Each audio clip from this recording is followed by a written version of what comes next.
Quatrième rendez-vous de la semaine. Bonjour à toutes et à tous et merci de nous rejoindre. À la une de ce 13h, face à face entre le chef du gouvernement Christophe Dabiré et la représentation nationale. Pour la troisième fois, le Premier ministre fait le point de la situation nationale aux députés. Dans ce journal, on examine ce discours avec notre chef de desk politique Ben Abouma, déjà installé sur ce plateau. Crise au sein du monde éducatif, le chef de l'État réagit depuis Paris où il prenait part au sommet sur l'économie africaine. Pour le président, des manifestations des élèves sont inacceptables. Il appelle donc à l'apaisement des violences. Vous entendrez tout de suite son message. Bonjour à toutes et à tous. C'est un exercice constitutionnel prévu par la loi fondamentale de notre pays, au cours duquel le chef du gouvernement rend compte de la situation nationale aux députés. Et c'est la troisième fois que Christophe Dabiré se prête à cet exercice. Depuis maintenant quelques heures, il a livré son discours sur la situation de la nation aux élus locaux. En ce moment, la phase des questions est entamée. Je vous propose d'entrer un bout de ce discours et après, on l'analyse avec Ben Abouma. L'échéance du Plan national de développement économique et social PNDS 2016-2020 constitue un des marqueurs significatifs de l'évolution de la situation nationale. Au terme de l'exécution de ce référentiel, dans un contexte particulièrement éprouvant, notre pays a fait la preuve d'une forte capacité de résilience aux aléas de tout genre. En effet, malgré les différentes adversités, le taux de croissance économique annuel moyen est ressorti à 6,2% entre 2016 et 2019. En 2020, il a fléchi en s'établissement à 2,5%. Cette croissance somme toute positive, doublée d'une maîtrise de l'inflation autour de 1,4%, est la preuve de la bonne tenue de l'économie nationale dans un monde en pleine récession. Je me permets de rappeler que le PNDS 2016-2020 est le référentiel national de développement qui a organisé les engagements du premier quinquennat du président du Faso selon les 3 axes stratégiques ci-après. Réformer les institutions et moderniser l'administration publique, dynamiser les secteurs porteurs pour l'économie et les emplois, développer le capital humain. Les actions engagées en vue de réformer les institutions et de moderniser l'administration publique ont eu pour but de répondre aux exigences d'efficacité, de transparence et de redevabilité, socle de la gouvernance vertueuse que nous appelons tous de nos vœux.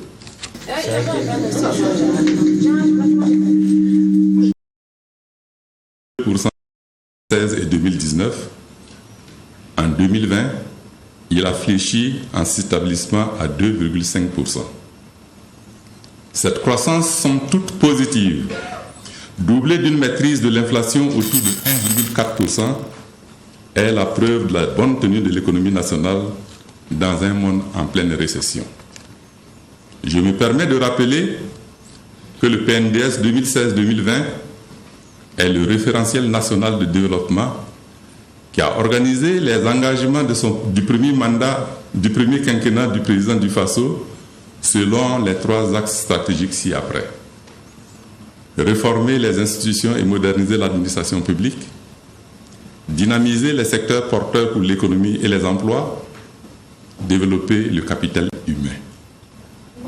Les actions engagées en vue de réformer les institutions et de moderniser l'administration publique ont eu pour but de répondre aux exigences d'efficacité, de transparence et de redevabilité, socle de la gouvernance vertueuse que nous appelons tous de nos vœux. Bonjour Ben Abouma et bienvenue sur ce plateau. Merci Nadine, bonjour, merci de me recevoir. On attendait tout à l'heure le discours prononcé par le chef du gouvernement sur la situation nationale. C'est un discours en moins d'1 heure. Est-ce que déjà dans la forme, il y a de la matière? Alors, il faut dire que le Premier ministre, en sacrifiant à cet exercice voulu par l'article 109 de la Constitution burkinabé, qui dit que le Premier ministre expose aux députés la situation de la nation lors de l'ouverture de la première session de l'Assemblée nationale. Cet exercice est suivi de débats et ne donne lieu à aucun vote. Donc ce n'est pas la déclaration de politique générale qui est suivie de vote, mais c'est le discours sur la situation de la nation. Donc il fait le point de la situation de cette nation. Alors, est-ce qu'il y a beaucoup à dire sur la forme? Non, c'est un Premier ministre qui est arrivé très à l'aise parce qu'habitué maintenant c'est son 3e rendez-vous, mais qui a su faire court, comme on le dit, court parce que quand vous devez vous prononcer sur la situation de la nation à travers les différents segments que sont la sécurité, la santé, l'emploi et j'en oublie, et que vous arrivez le pari de résumer tout effectivement en moins d'une heure. Bon, c'est aussi le travail des économistes, parce que monsieur économiste et gestionnaire, donc qui a su effectivement raccourcir les choses. Donc pour l'essentiel, ça va être contenu naturellement dans le plus gros document, mais ça permet d'avoir l'essentiel, la substance de tout ce qui s'est passé au niveau du Burkina Faso. Donc je pense que dans la forme, il y a quand même des éléments à tirer parce qu'il y a eu des chiffres, il y a eu des données que le Premier ministre a livrées lors de cet exercice-là. Une question sur laquelle on attendait le Premier ministre, c'est bien celle sécuritaire. Que peut-on retenir comme message fort? Bon, sur la question sécuritaire, je pense que là, il faut reconnaître que c'est ce qui naturellement va occuper, comment on appelle ça, le haut du pavé en ce qui concerne le Burkina Faso. Donc là, ce qu'il a dit, c'est le redéploiement des unités combattantes dans plusieurs localités du pays. Donc le renforcement des moyens logistiques et matériels, comme il a dit dans le cadre de la programmation de la loi sur la programmation militaire 2018-2022. Il y a aussi la question du développement à travers le PADEL, le programme d'appui aux économies locales, mais aussi le programme d'urgence pour le Sahel, qui doivent permettre également que quand on lutte contre le terrorisme et la sécurité, qu'on puisse également promouvoir le développement dans ces zones-là et dans les autres localités pour pouvoir permettre de contenir. Voilà. Et il a aussi ajouté que le Burkina Faso ne le fait pas seul. C'est à travers les autres pays, donc le G5 Sahel, et avec aussi l'appui de certains partenaires burkinabés dans le cadre de la lutte contre le terrorisme, donc dans le cadre de la coopération internationale.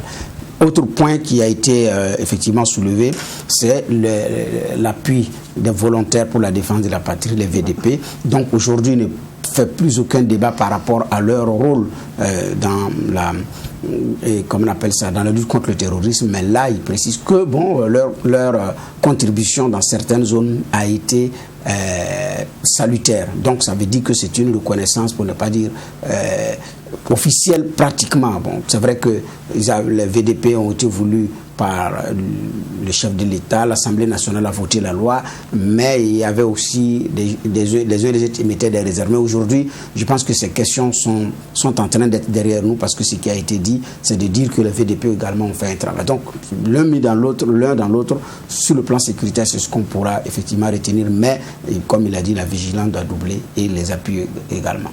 Comme il fallait s'y attendre, le Premier ministre a également donné sa lecture sur la crise qui secoue le système éducatif.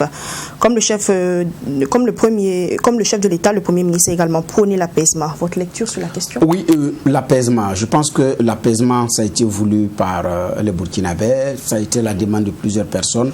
Mais là, ce qu'il y a à constater, c'est cette lenteur dans la réaction par rapport à ce qui se passe. Alors, à Kongoussi, il y a eu un décès.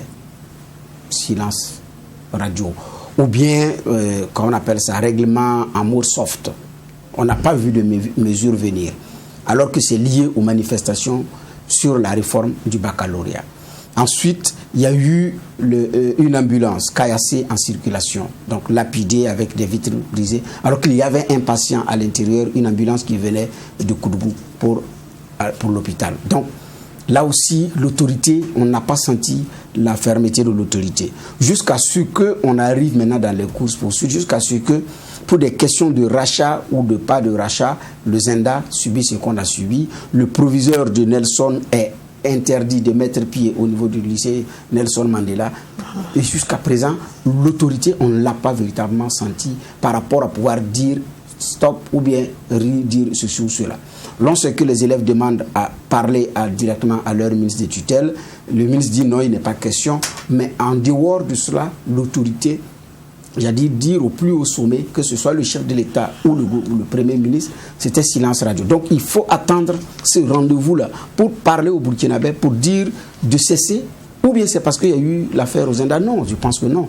Là, il y a eu quand même un laisser-aller à un moment donné. Il y a eu un laxisme par rapport à la réponse urgente à apporter, dès lors qu'on a constaté que les manifestations déjà avaient apporté quelqu'un qui n'était pas parti, ne faisait pas partie effectivement du lot des manifestants. À partir de ce moment-là, l'État devait s'assumer. Mais non, on est resté jusqu'à ce qu'on a vu ce qui s'est passé aux Indes, et ça aurait pu être pire. Donc ce n'est pas tard, mais l'heure aussi n'est pas seulement de dire halte, il faut faire ceci. Je pense qu'il faut agir pour qu'on puisse avancer. On continue la réforme ou on ne continue pas. Dans quel sens il faut aller? Et une communication adéquate pour qu'on puisse continuer. Sur le plan économique, le Premier ministre s'est réjoui des acquis engrangés dans le cadre de la mise en œuvre du PNDS en dépit des défis sécuritaires et sanitaires.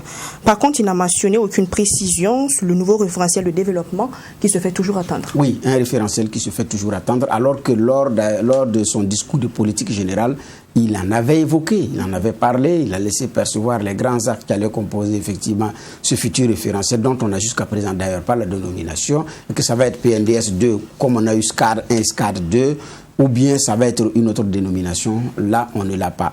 Ce qu'on sait, c'est qu'il a donné ce que le PNDS a pu faire comme bon en termes de mobilisation de ressources. Ils disent qu'ils sont comment on appelle ça, à 90% du niveau de mobilisation de ressources. Et l'exécution, ils sont à 82% au 31 décembre dernier. Et donc, le taux d'exécution, pardon, ils sont à 73,7%. Donc ça, c'est le taux de réalisation.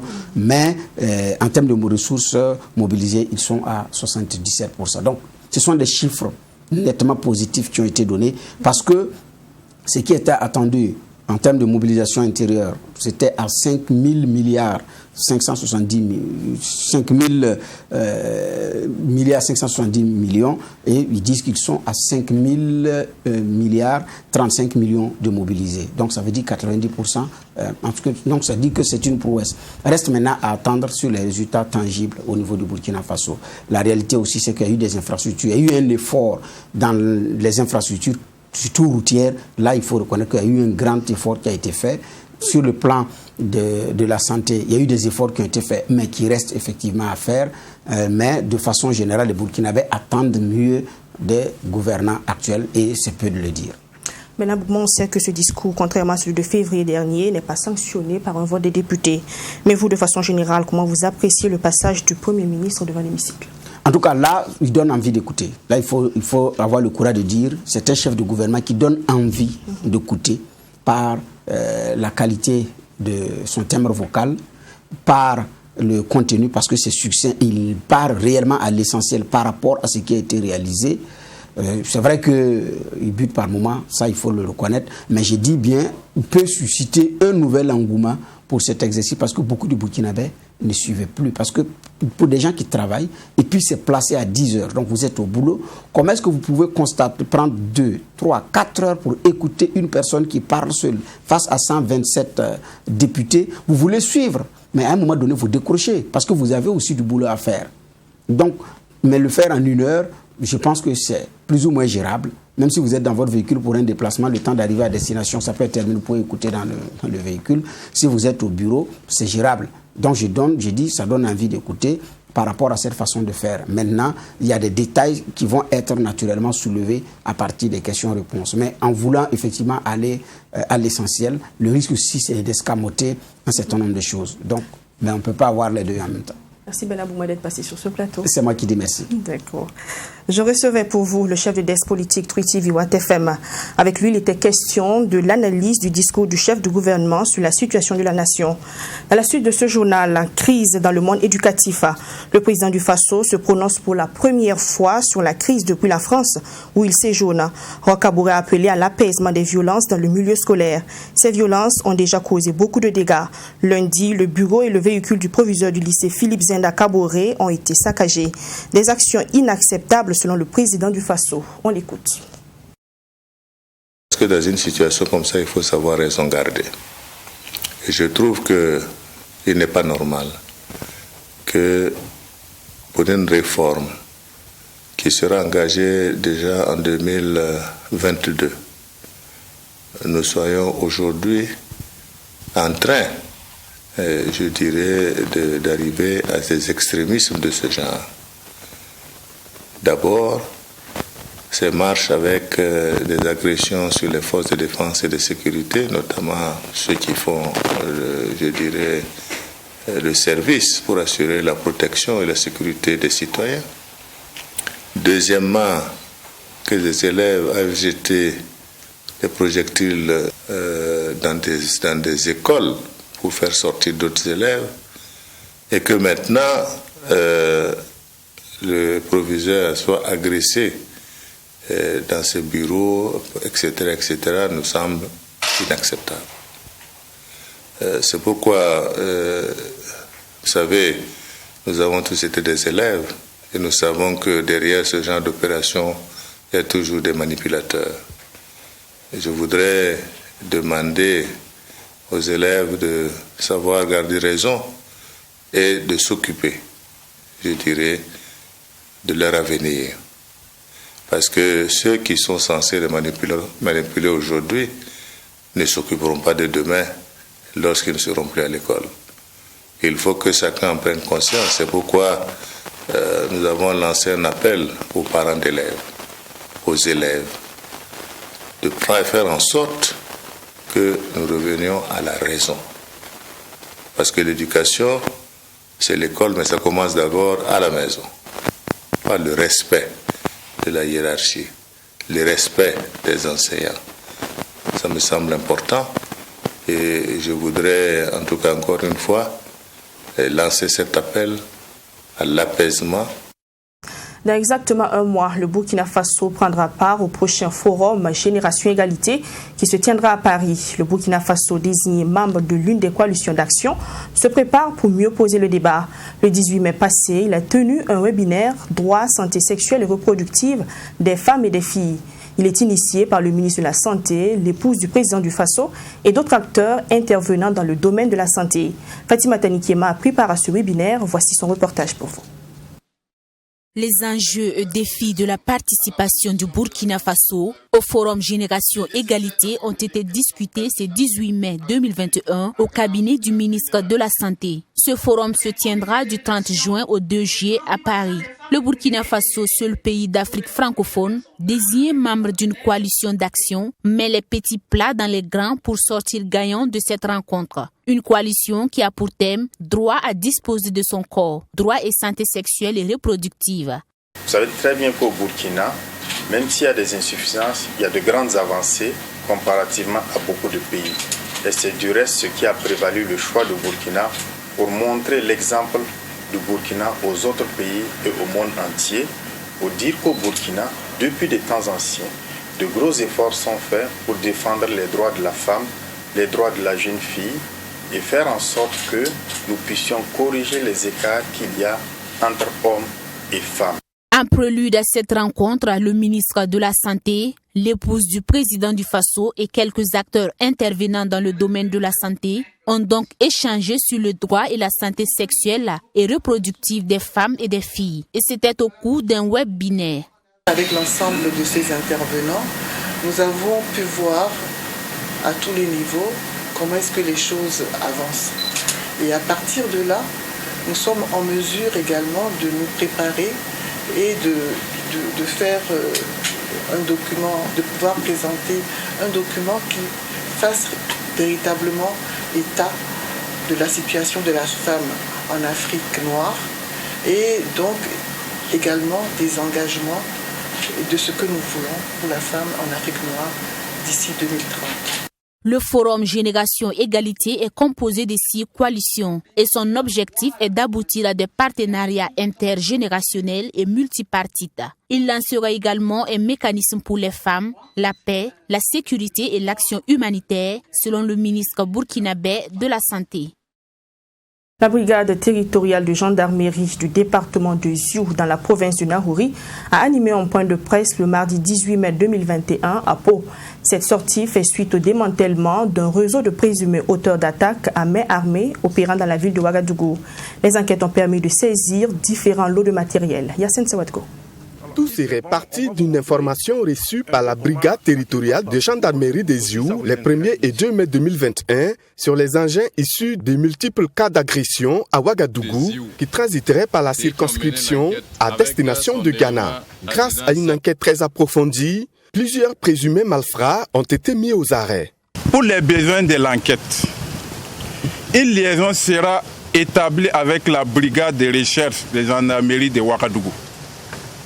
Cette collaboration, en plus de celle avec la population, permettra de mettre aux arrêts plusieurs présumés malfrats comme mode opératoire.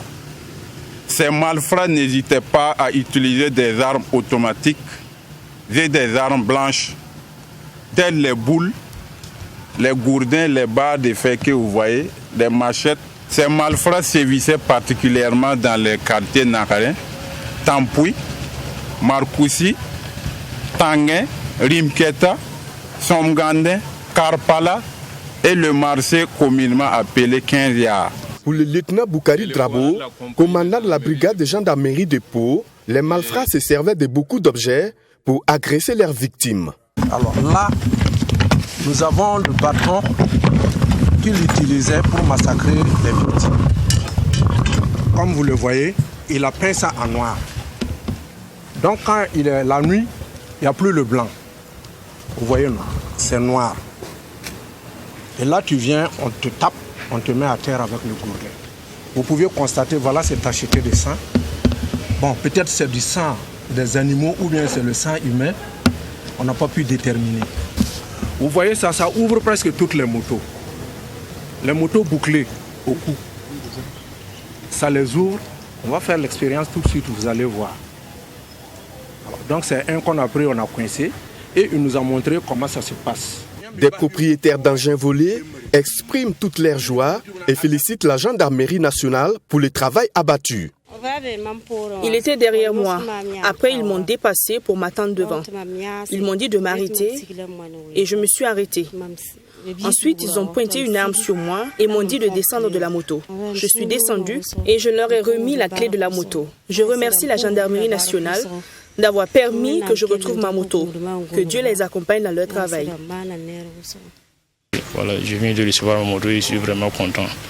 Bien avant ça, je rends grâce à Dieu pour ma santé parce que le coup que j'ai reçu, il y a des gens qui l'ont reçu mais ils ne se sont pas en sortis. Donc je rends grâce à Dieu et que Dieu accompagne la gendarmerie dans leur mission. Notons que les enquêtes ont donné les résultats suivants. 9 personnes interpellées, 12 engins à 2 roues saisis, 85 kg de chanvre indien saisis, pour ne citer que cela. Le cerveau de la bande, Boukari Sawadogo alias Bouba Dimoïga, lui est activement recherché. Toutes ces personnes interpellées seront conduites devant le procureur du Faso, près le tribunal des grandes instances de Manga. Le ministre en charge de la réconciliation nationale et de la cohésion sociale recevait en audience la Ligue nationale des directeurs conseillers chargés de communication et marketing du Burkina Faso, l'IDICOM. Il était question d'échanger avec ces professionnels de l'information et de la communication sur le processus de réconciliation nationale en cours. Leur contribution a également été entendue pour une réussite de la mission de la réconciliation. Je vous propose d'écouter le président de l'IDICOM, Sougrinoma Ibrahim Digma, au micro de Sanata Séré. Monsieur le ministre d'État, ministre en charge de la réconciliation nationale, nous a fait l'honneur de nous inviter en tant que structure aux côtés des structures sœurs pour parler de cet élan national qui est la réconciliation nationale. Et il est question donc de voir comment nous, en tant que structure professionnelle des médias et structure professionnelle de la communication institutionnelle, nous pouvons accompagner cette démarche des autorités nationales au plus haut niveau.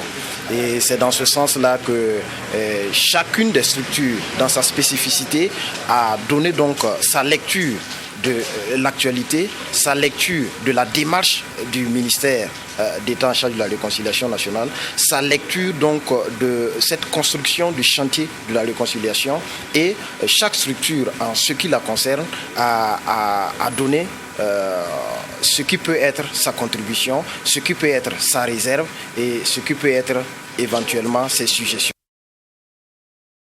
Première édition du concours de production radiophonique EcoPress. Les résultats sont connus depuis mercredi. Initiée par le laboratoire Citoyenneté, cette compétition vise le renforcement des capacités de création et de production des professionnels des médias en matière de problématiques de gouvernance économique et financière. Les organisateurs ont saisi l'occasion de la cérémonie de proclamation des résultats pour lancer la deuxième édition du concours. Mamitri Anakamabo. Ils sont au total 6 lauréats à avoir remporté le prix EcoPress édition 2020. Ces lauréats ont été sélectionnés dans 2 catégories. Il s'agit notamment des compétitions radio et individuelles.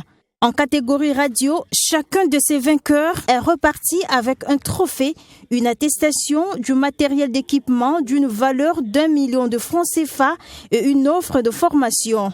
Le premier lauréat de la catégorie compétition individuelle, lui, remporte un trophée, une attestation, une somme de 500 000 francs CFA, un kit d'outils de travail et une bourse de formation. Avant que le laboratoire Citoyenneté lance ce concours, la Radio Solidarité avait son émission qui s'appelle Éco-Micro, une émission qui parle de l'économie locale. Donc, quand la Citoyenneté a lancé le concours, nous on a postulé. Il faut dire que ce prix, en tout cas, va nous encourager. Et puis, encourager le personnel de la Radio Solidarité. Et puis, bon, le matériel qu'on va recevoir, ça va renforcer la capacité technique de la radio.